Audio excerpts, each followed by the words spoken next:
Oops.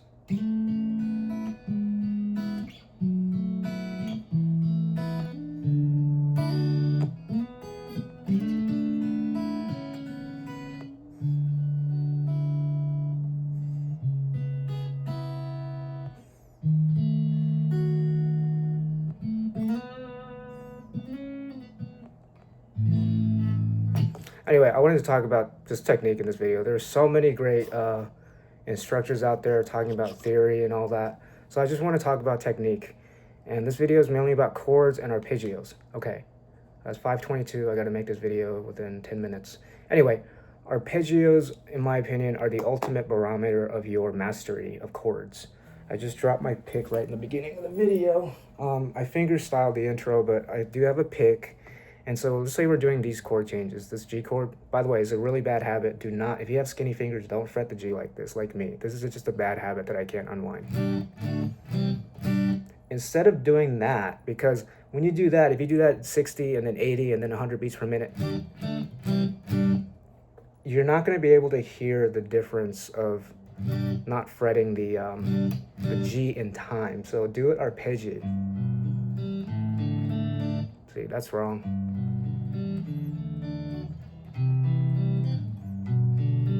Okay, I can do that about twice the speed, but then any more and it just completely falls apart because these two fingers here are slow for me.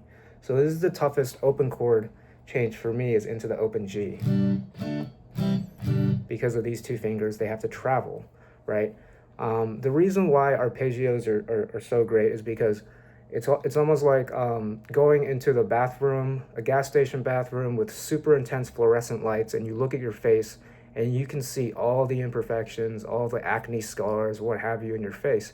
Because when you're doing an arpeggio, you can't really hide your technique issues, like failure to mute. Like I made a bunch of mistakes in the intro. That's why you want to use arpeggios instead of like just, right? You want to use arpeggios.